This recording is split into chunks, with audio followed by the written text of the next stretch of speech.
I've been making coffee for over half a century. Just when I thought I'd run out of new ways of doing it, look at this. A filter in a big pitcher bowl. Whoa! That I got at a yard sale when one of the wonderful old Italian ladies died in the neighborhood. This was from her kitchen. So I'm very proud to have that.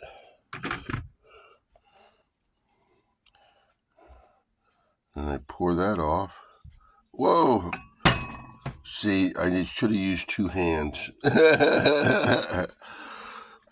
Anyway, I pour that off, and it's pretty good.